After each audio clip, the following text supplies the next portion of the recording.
As veias abertas da América Latina. O assassinato da terra no Nordeste do Brasil. As colônias espanholas proporcionaram, em primeiro lugar, metais. Muito cedo tinham sido descobertos os tesouros e os filões.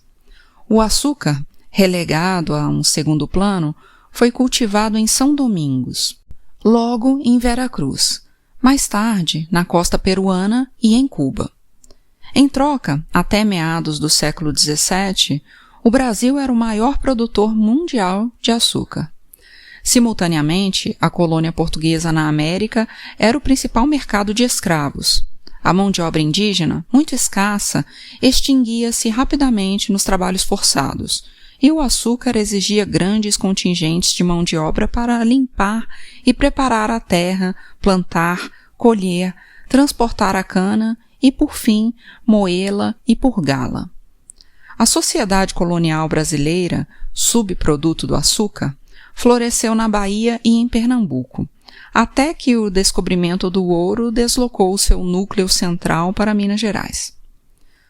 As terras foram cedidas pela coroa portuguesa, em usufruto aos primeiros e grandes terratenentes do Brasil. A façanha da conquista deveria correr paralela com a organização da produção.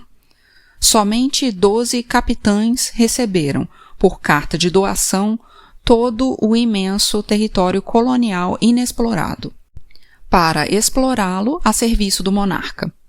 No entanto, foram capitais holandeses que, na maior parte, financiaram o negócio, que a rigor era mais flamengo do que português. As empresas holandesas não participavam tão só da instalação de engenhos e da importação de escravos. Elas recolhiam o açúcar bruto em Lisboa e o refinavam, obtendo ganhos que chegavam à terça parte do valor do produto. E o revendiam na Europa. Em 1630, a Dutch West India Company invadiu e conquistou a costa nordeste do Brasil, para assumir diretamente o controle do produto. Era preciso multiplicar as fontes de açúcar para multiplicar os lucros, e a empresa ofereceu aos ingleses da ilha de Barbados todas as facilidades para o início do cultivo em grande escala nas Antilhas. Trouxe colonos do Caribe para o Brasil, de modo que, em seus flamantes domínios, adquirissem os necessários conhecimentos técnicos e a capacidade de organização. Quando os holandeses, em 1654, foram expulsos do Nordeste brasileiro, já haviam solidificado as bases para que Barbados se lançasse numa furiosa e ruinosa concorrência. Tinham levado negros e raízes de cana, tinham construído engenhos, proporcionando-lhes todos os implementos. As exportações brasileiras rapidamente caíram pela metade, e a metade também caíram o preço do açúcar em fins do século XVII. Entretanto, em 2 décadas se multiplicou por 10 a população negra de Barbados. As Antilhas estavam mais perto do mercado europeu. Barbados proporcionava terras ainda virgens e produzia com um melhor nível técnico. As terras brasileiras estavam cansadas. A formidável magnitude das rebeliões de escravos no Brasil e o aparecimento do ouro no Sul, que arrebatava a mão de obra das plantações, precipitaram também a crise no Nordeste açucareiro. Foi uma crise definitiva. Prolonga-se, arrastando-se penosamente de século em século, até os nossos dias. O açúcar arrasou o Nordeste. A úmida faixa litorânea, bem regada pelas chuvas, tinha um solo de grande fertilidade, muito rico em humus e sais minerais, coberto de matas da Bahia ao Ceará. Esta região de matas tropicais se transformou, como disse Josué de Castro, numa região de savanas. Naturalmente nascida para produzir alimentos, passou a ser uma região de fome. Onde tudo brotava com vigor exuberante, o latifúndio açucareiro, destrutivo e avassalador, deixou rochas estéreis, solos lavados e terras erodidas. Antes tinham sido feitas ali plantações de laranjeiras e mangueiras, que logo foram abandonadas à própria sorte e reduzidas a pequenos pomares em torno da casa do dono do engenho, exclusivamente reservadas para a família do plantador branco. Os incêndios, que abriam a terra para os canaviais, devastaram as matas e, com elas, a fauna. Desapareceram os veados, os javalis, os tapires, os coelhos, as pacas e os tatus. O tapete vegetal, a fauna e a flora foram sacrificados nos altares da monocultura à cana-de-açúcar. A produção extensiva esgotou rapidamente os solos. Em fins do século XVI, havia no Brasil não menos de 120 engenhos, que somavam um capital aproximado de 2 milhões de libras. Mas seus donos, que possuíam as melhores terras, não cultivavam alimentos, e importavam-nos, assim como importavam também uma vasta gama de artigos de luxo, que chegavam de ultramar juntamente com escravos e bolsas de sal. Como de costume, a abundância e a prosperidade eram simétricas à miséria da maioria da população, que vivia em estado de crônica subnutrição. A pecuária foi empurrada para os desertos do interior, distantes da faixa úmida do litoral. O sertão que, com 2 reses por quilômetro quadrado, proporcionava, e ainda proporciona, uma carne dura e sem sabor, sempre escassa. Daqueles tempos coloniais nasce o costume de comer terra, ainda vigente. A falta de terra causa anemia. O instinto compele as crianças nordestinas a compensar com terra os sais minerais ausentes de sua alimentação habitual, limitada à farinha de mandioca, ao feijão e, com sorte, ao charque. Antigamente, castigava-se esse vício africano das crianças, pondo-lhes focinheiras ou pendurando-as dentro de cestas de vime distantes do chão.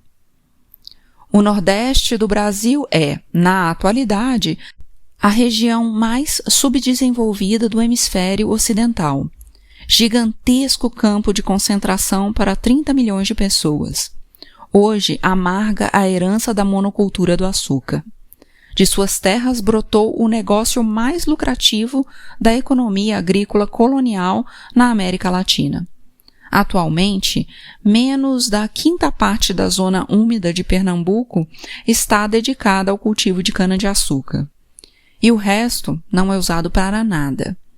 Os donos dos grandes engenhos centrais, que são os maiores plantadores de cana, dão-se ao luxo do desperdício, mantendo improdutivos seus vastos latifúndios. Não é nas zonas áridas e semiáridas do interior nordestino que as pessoas comem pior, como erradamente se acredita. O sertão, deserto de pedra e ralos arbustos de escassa vegetação, padece fomes periódicas.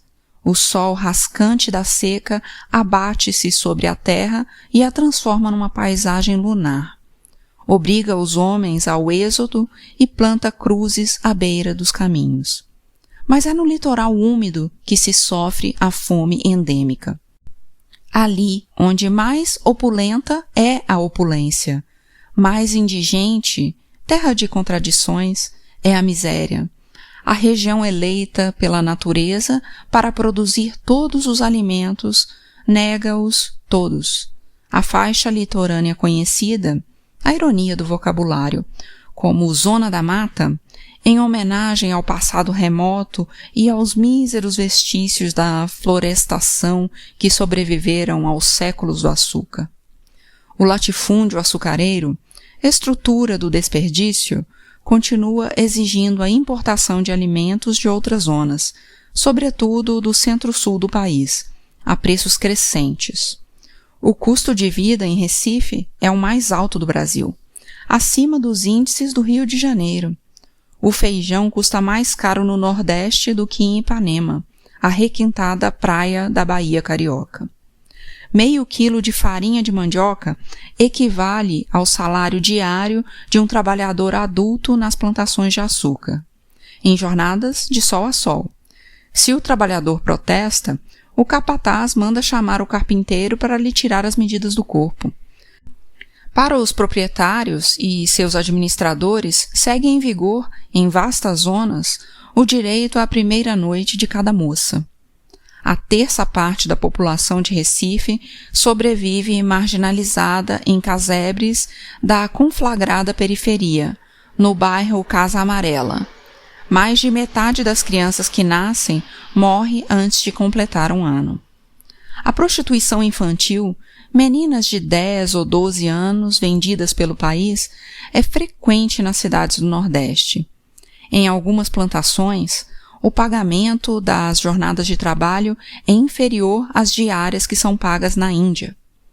Um informe da FAO, órgão das Nações Unidas, assegurava que, em 1957, que na localidade de Vitória, perto de Recife, a deficiência de proteínas causa nas crianças uma perda de peso 40% mais aguda do que aquela que geralmente se observa na África. Em numerosas plantações, ainda subsistem as prisões privadas, mas os responsáveis pelos assassinatos por subnutrição, diz René Dumont, não são encerrados nelas porque são os mesmos que têm as chaves. Pernambuco produz menos da metade do açúcar que produz o estado de São Paulo, e com rendimentos menores por hectare. Mas Pernambuco vive do açúcar, e dele vivem seus habitantes densamente concentrados na zona úmida, enquanto o estado de São Paulo contém o centro industrial mais poderoso da América Latina. No Nordeste, nem sequer o progresso é progressista, pois até o progresso está nas mãos de poucos proprietários. O alimento das minorias se converte na fome das maiorias. A partir de 1870, a indústria açucareira se modernizou consideravelmente com a construção de grandes moinhos centrais. E então, a absorção das terras pelos latifúndios prosperou de modo alarmante, acentuando a miséria alimentar dessa zona. Na década de 1950, a industrialização, em seu auge, incrementou o consumo de açúcar do Brasil. A produção nordestina teve um grande impulso, mas sem que aumentasse o rendimento por hectare. Integraram-se aos canaviais novas terras, de qualidade inferior, e o açúcar novamente devorou as poucas áreas dedicadas à produção de alimentos. Convertido em assalariado, o camponês que antes cultivava sua pequena parcela não melhorou com a nova situação, pois não ganhava o suficiente para comprar os alimentos que antes produzia. Como de costume, a expansão expandiu a fome. As Antilhas eram a Sugar Island, as Ilhas do Açúcar, sucessivamente integradas ao mercado mundial como produtoras de açúcar. Ao açúcar foram condenadas. Em nossos dias, Barbados, as ilhas de Sotavento, Trinidad Tobago, Guadalupe, Porto Rico e a ilha de São Domingos, Dominicana e Haiti, prisioneiras da monocultura da cana nos latifúndios de vastas terras exaustas, as ilhas padecem o desemprego e a pobreza. O açúcar é cultivado em grande escala, e em grande escala irradia suas maldições. Também Cuba continua dependendo, de modo incontornável, de suas vendas de açúcar, mas a partir da reforma agrária de 1959 foi iniciado um intenso processo de diversificação da economia da ilha, mudança que pôs um ponto final no desemprego. Os cubanos já não trabalham apenas 5 meses por ano, durante as safras, mas todo o ano, ao longo da ininterrupta e, por certo, difícil construção de uma sociedade nova. Pensareis, talvez, senhores, dizia Karl Marx em 1848, que a produção de café e açúcar é o destino natural das Índias ocidentais. Há 2 séculos, a natureza, que nada tem a ver com o comércio, não plantara ali a árvore do café e tampouco a cana-de-açúcar. A divisão internacional do trabalho não se estruturou por obra e graça do Espírito Santo, mas através dos homens, ou, mais precisamente, como efeito do desenvolvimento mundial do capitalismo. Barbados foi a primeira ilha do Caribe em que se cultivou o açúcar para a exportação em grande quantidade. Isso em 1641, ainda que anteriormente os espanhóis tivessem implantado cana na Dominicana e em Cuba. Foram os holandeses, como vimos, que introduziram as plantações na minúscula ilha britânica. Em 1666, já havia em Barbados 800 plantações de açúcar e mais de 80 mil escravos. Vertical e horizontalmente ocupada pelo latifúndio nascente, Barbados não teve melhor sorte do que o Nordeste do Brasil. Antes, a ilha desfrutava da policultura, produzia em pequenas propriedades algodão e tabaco, laranjas, vacas e porcos. Os canaviais devoraram as culturas agrícolas e devastaram as densas matas, em nome de um apogeu que resultou efêmero. Rapidamente, a ilha descobriu que seus solos estavam esgotados, que não tinha como alimentar sua população e que estava produzindo açúcar com preços fora da concorrência. O açúcar, então, já se propagara a outras ilhas, chegando ao arquipélago de Sotavento, a Jamaica, e, em terras continentais, as Guianas. No início do século XVIII, na Jamaica, os escravos eram 10 vezes mais numerosos do que os colonos brancos. Também, seu solo cansou em pouco tempo. Na segunda metade do século, o melhor açúcar do mundo brotava do solo esponjoso das planuras costeiras do Haiti, colônia francesa que então se chamava Saint-Domingue. Ao norte e ao oeste, o Haiti se transformou num desaguadouro de escravos. O açúcar exigia cada vez mais braços. Em 1786, chegaram à colônia 27 mil escravos, e no ano seguinte, 40 mil. No outono de 1791, eclodiu a Revolução. Num só mês, 200 plantações de cana foram queimadas. Os incêndios e os combates se sucederam sem trégua. À medida que os escravos insurretos iam empurrando os exércitos franceses na direção do oceano. As embarcações zarpavam, carregando cada vez mais franceses e cada vez menos açúcar. A guerra verteu rios de sangue e devastou as plantações. Foi longa. O país, em cinzas, ficou paralisado. No fim do século, a produção tinha caído verticalmente. Em novembro de 1803, quase toda a colônia, antigamente florescente, era um grande cemitério de cinzas e escombros, diz Leptovsky. A Revolução Haitiana coincidira, e não só no tempo, com a Revolução Francesa. E o Haiti sofreu na carne o bloqueio da coalizão internacional contra a França. A Inglaterra dominava os mares.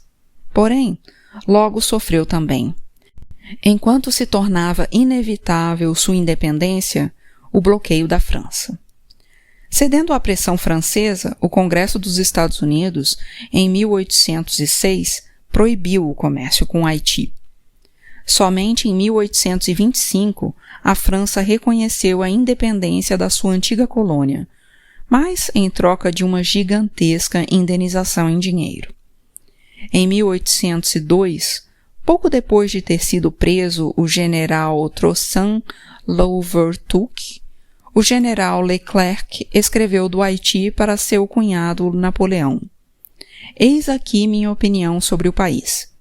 É preciso suprimir todos os negros das montanhas, homens e mulheres, conservando as crianças menores de 12 anos. exterminar a metade dos negros da planície e não deixar na colônia nenhum só mulato que use farda. O trópico se vingou de Leclerc. Ele morreu agarrado pelo vômito negro. Apesar dos esconjuros mágicos de Paulina Bonaparte e sem poder cumprir seu plano, mas a indenização em dinheiro foi uma pedra esmagadora nos ombros dos haitianos independentes, que tinham sobrevivido aos banhos de sangue das sucessivas expedições militares enviadas contra eles. O país nasceu em ruínas e não se recuperou jamais. Hoje é o país mais pobre da América Latina. A crise do Haiti ocasionou o auge açucareiro de Cuba, que rapidamente se tornou o principal país no abastecimento do mundo. Também a produção cubana de café, outro artigo de intensa demanda do ultramar, teve seu incremento graças à queda da produção haitiana. Mas o açúcar ganhou a corrida na monocultura. Em 1862, Cuba será obrigada a importar café do exterior. Um membro dileto da sacarocracia cubana chegou a escrever sobre as grandes vantagens que se podem tirar da desgraça alheia. À rebelião haitiana seguiram-se os preços mais fabulosos da história do açúcar no mercado europeu. E em 1806, Cuba já havia duplicado, ao mesmo tempo, os engenhos e a produtividade.